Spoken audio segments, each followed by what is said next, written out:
Bonjour, je suis Monsieur Faux-Alain-Love René, concepteur, développeur informatique, développeur logiciel, ancien étudiant de la faculté de droit et de sciences économiques de l'Université d'Orléans dans le Loiret en France.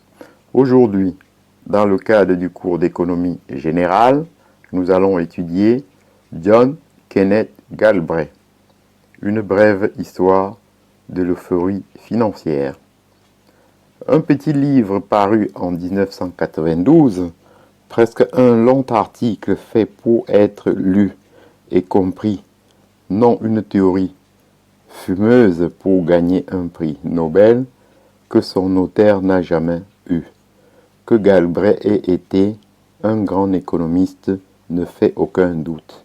Qu'il écrive de manière accessible est une qualité rare dans une discipline qui cultive la cryptographie et l'opacité, surtout dans le domaine de la finance.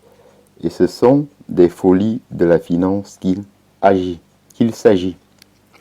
Une longue histoire qui commence avec la tulipomanie dans la Hollande du XIIe siècle et qui s'achève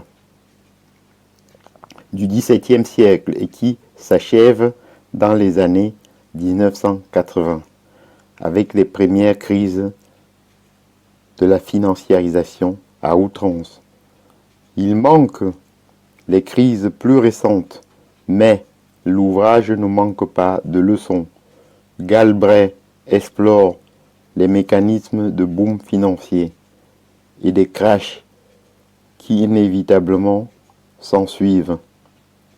Il en tire les enseignements et décrypte une mécanique toujours identique que les expériences et les théories récentes n'ont fait que confirmer.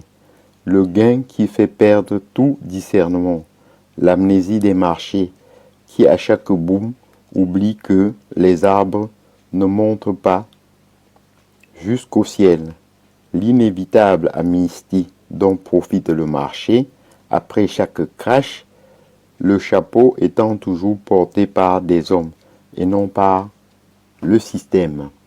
Le livre est ponctué d'une série de maximes savoureuses que chacun devrait garder en mémoire.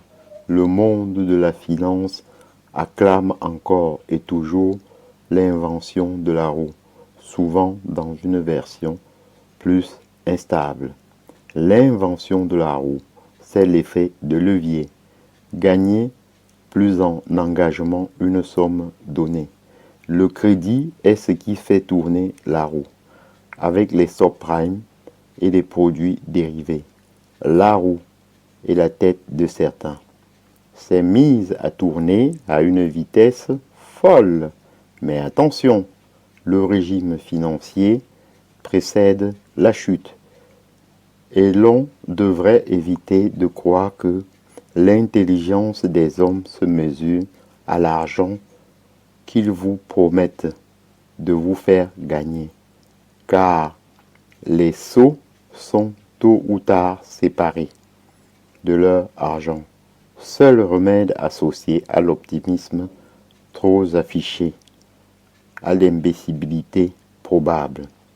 Ainsi, j'en ai donc terminé avec ce cours John Kenneth Galbraith, une brève histoire de l'euphorie financière.